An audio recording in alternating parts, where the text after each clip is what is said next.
And welcome back to my YouTube channel. और आज हम स्टार्ट कर रहे हैं इमरजेंसी प्रोविजन से। हमारे इंडियन कॉन्स्टिट्यूशन में 3 तरह के इमरजेंसी प्रोविजन प्रोवाइडेड है, तो वो हम रीड आउट करेंगे। सबसे पहले इमरजेंसी जैसे ही लगती है तो गवर्नमेंट का rule, federalism, power distribution between different levels of government सब कुछ खत्म हो जाता है। सब कुछ फेडरल सिस्टम जो है वह अबॉलिश हो जाता है और सिर्फ प्रेसिडेंट का रूल चलता है किसी भी कंट्री में। पर हमारे इंडियन कॉन्स्टिट्यूशन के अकॉर्डिंग चले तो फेडरलिज्म जो है, हमारा इंडिया फेडरलिज्म तो है ही नहीं, एक्चुअली वो क्वाजी फेडरल है, पर वो भी जो सिस्टम है हमारे इंडिया के अंदर वो भी अबॉलिश हो जाता है कम्प्लीटली और प्रेसिडेंट का रूल लग जाता है। अब हमारे पास आर्टिकल आते हैं 3 तरह के। सबसे पहले आर्टिकल 352 जिसमें दी गई है नेशनल इमरजेंसी, आर्टिकल 356 जिसमें दी गई है प्रेसिडेंट रूल और आर्टिकल 360 जिसमें दी गई है फाइनेंशियल इमरजेंसी। सबसे पहले हम इसका ओवरव्यू लेते हैं, फिर हम इन डिटेल इन डेप्थ पढ़ेंगे इसको।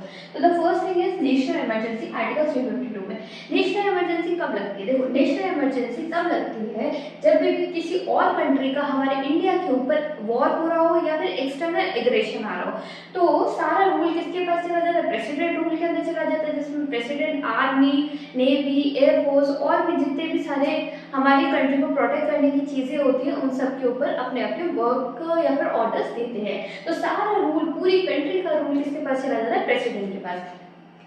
इसके बाद दूसरी बात आती है हमारे पास कि आर्टिकल 356 में क्या दे रखा है? आर्टिकल 356 में प्रेसिडेंट रूल लगता है, पर पूरे देश के ऊपर नहीं, बस सिर्फ एक स्टेट पे, किसी भी स्टेट का। For example state of Rajasthan, for example state of Maharashtra, for example state of Haryana.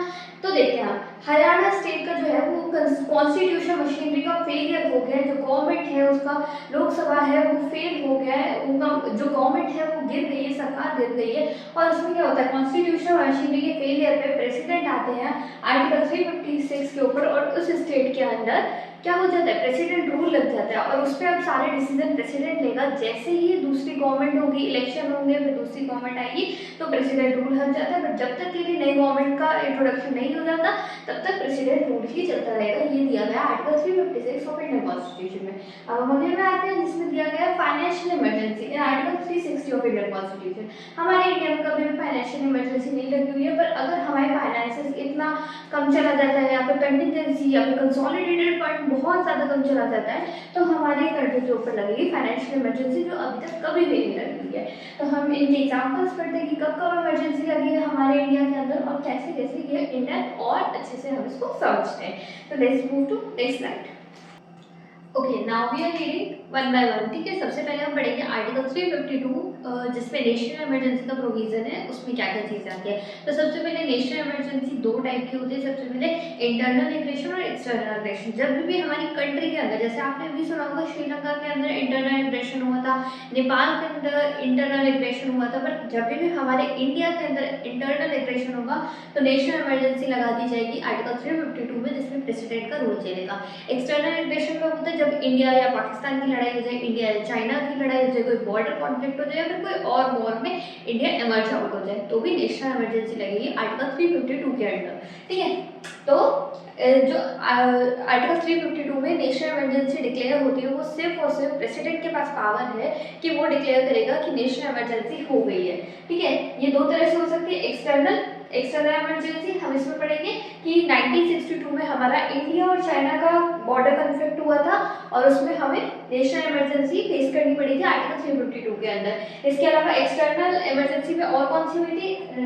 1971 में और 1965 में। ठीक है, सबसे पहले 71 में तो इंडो और पाकिस्तान का बॉर्डर कॉन्फ्लिक्ट हुआ था। इसके अलावा 1965 में इंदिरा गांधी ने हमारी कंट्री के ऊपर नेशनल इमरजेंसी का प्रोविजन लगाया था, जिसमें हमारा इंटरनल एग्रेशन चल रहा था, इंटरनल डिस्टर्बेंस चल रहा था। इसके अलावा एक्सटर्नल कब होता है?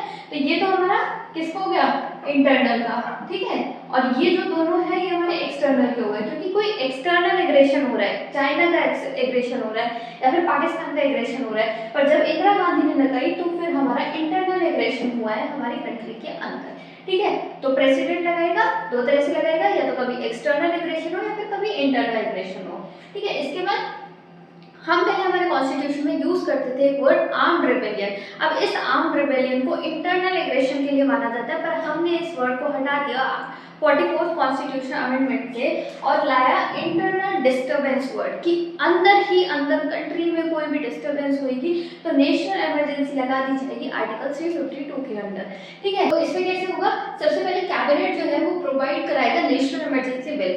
फिर यही नेशनल इमरजेंसी बिल दोनों हाउसेज, लोकसभा आज वेल एज राज्यसभा, इन दोनों से पास होना चाहिए 1 महीने के अंदर अंदर। उसके बाद प्रेसिडेंट के आगे प्रेजेंट होगा। अगर प्रेसिडेंट को लगता है कि हाँ ये चीज़ सही है, तो फिर सिर्फ और सिर्फ प्रेसिडेंट डिक्लेयर करेंगे नेशनल इमरजेंसी को हमारी कंट्री में, और फिर उस हिसाब से नेशनल इमरजेंसी लग जाएगी। Under article 352 of Indian constitution national emergency would be declared by the president. ठीक है, तो नेशनल इमरजेंसी हमारा कंप्लीट हो गया। अब हम चलते हैं नेक्स्ट वाली इमरजेंसी। अब हम पढ़ेंगे नेक्स्ट इमरजेंसी जो कि है आर्टिकल 356 के अंडर। आर्टिकल 356 में स्टेट इमरजेंसी भी बोलते हैं और प्रेसिडेंट रूल भी बोलते हैं। जब भी किसी स्टेट की कॉन्स्टिट्यूशन मशीनरी का फेलियर हो जाता है तो आर्टिकल 356 ऑफ इंडियन कॉन्स्टिट्यूशन या फिर प्रेसिडेंट रूल हमारे उस स्टेट पे, पर्टिकुलर स्टेट पे लग जाता है। जो हमारी लास्ट वाली इमरजेंसी थी, जो नेशनल इमरजेंसी थी, वो नेशन की इमरजेंसी थी, पूरे इंडिया पे लगती। पर ये वाला प्रेसिडेंट रूल जो कि स्टेट इमरजेंसी भी कहा जाता है, वो पर्टिकुलर किसी स्टेट पे लगता है। ठीक है, तो सबसे पहले आर्टिकल 356 में अगर प्रेसिडेंट को लगता है, दो तरह से लगती है। सबसे पहले आर्टिकल 356 और दूसरा आर्टिकल 365, 356 एंड 365। 356 में क्या बोला गया कि अगर प्रेसिडेंट को लगता है कि स्टेट जो है वो कॉन्स्टिट्यूशन के अकॉर्डिंग काम नहीं कर रही है, कॉन्स्टिट्यूशन के पैरामीटर में रह के काम नहीं कर रही है, तो जो प्रेसिडेंट है गवर्नर की रिपोर्ट पे, गवर्नर एक रिपोर्ट तैयार करके देगा और प्रेसिडेंट को पकड़ाएगा। फिर प्रेसिडेंट देखेंगे कि ये स्टेट एक्चुअली कॉन्स्टिट्यूशन के मुताबिक काम कर रही है या नहीं कर रही। अगर नहीं कर रही होती तो प्रेसिडेंट अपना रूल ला देगा आर्टिकल 356 के अंडर।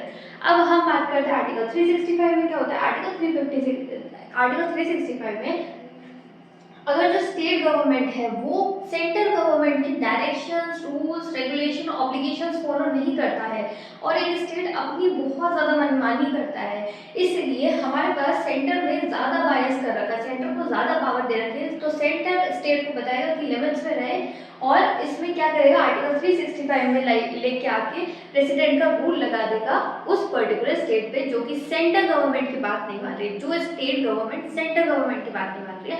आर्टिकल 365 में उसमें प्रेसिडेंट का रूल लग जाएगा, स्टेट में इमरजेंसी लग जाएगी। ठीक है, ये जो इमरजेंसी होती है ये प्रेसिडेंट अप्रूव करता है और ये जो इमरजेंसी होती है पार्लियामेंट में विद इन 2 मंथ्स अप्रूव होनी चाहिए। ये इमरजेंसी 6 महीने से लेकर 3 साल तक मैक्सिमम लगती है, उसके बाद इलेक्शन कंडक्ट करवा के कोई ना कोई गवर्नमेंट लानी ही पड़ती है। इसके अलावा ये जो स्टेट इमरजेंसी है या फिर जो प्रेसिडेंट का रूल है किसी पर्टिकुलर स्टेट पे, ये सस्पेंड किया जा सकता है by state legislative assembly. So that's all for article 356 of Indian constitution. अब हम चलते हैं आर्टिकल 360 जिसमें हम पढ़ेंगे फाइनेंशियल इमरजेंसी क्या होता है। ठीक है, okay, so now we are reading article 360 of Indian constitution जिसमें दी गई है फाइनेंशियल इमरजेंसी। फाइनेंशियल इमरजेंसी की क्या प्रोविजन है, ये भी डिक्लेयर होती है प्रेसिडेंट द्वारा ही और इसमें क्या होता है, रिडक्शन हो जाता है सैलरी एंड अलाउंसेज, जितने भी गवर्नमेंट वर्कर्स होते हैं फिर सेंटर के अंदर, स्टेट के अंदर, उनकी जो सैलरी अलाउंसेज, जज सबकी सैलरी अलाउंसेज कम हो जाता है, रिड्यूस हो जाता है, रिडक्शन हो जाता है। ठीक है, इसके अलावा जो प्रेसिडेंट का अप्रूवल है वो रिक्वायर होता है हर मनी या फाइनेंशियल बिल पे जो भी लोकसभा में या राज्यसभा में प्रेजेंट होगा। इसके अलावा centre power and control on both centre and state finances. अब इसमें सेंटर की पावर बहुत ज़्यादा एक्सट्रीम हो जाती है, फाइनेंस के ऊपर बहुत ज़्यादा स्ट्रॉन्ग हो जाती है और चाहे स्टेट का फाइनेंस हो या फिर सेंटर का फाइनेंस हो, सब कौन संभालेगा, सेंट्रल गवर्नमेंट ही संभालेगी या फिर प्रेसिडेंट ही संभालेंगे। इसके अलावा जो कंसोलिडेटेड फंड है वो खत्म हो जाता है इस टाइम ड्यूरेशन में और कंटिजेंसी फंड जो हमारा इमरजेंसी फंड होता है वो यूज़ आता है। एज वेल एज हमारे इंडिया का भी कंटिजेंसी फंड यूज़ आता है या फिर स्टेट का कोई कंटिजेंसी फंड होता है, अगर कोई कंसोलिडेटेड फंड में पैसे बचे होते हैं किसी स्टेट के, तो वो सब भी इसमें इंक्लूड होता है। So that's all for financial emergency और ये हमारे इंडिया में कभी भी अप्लाई नहीं हुई है, कभी भी इम्पोज नहीं है। So that's all for this video and that's all for this article. मैं आपको मिलती हूँ अगली वीडियो में, तब तक आप अपना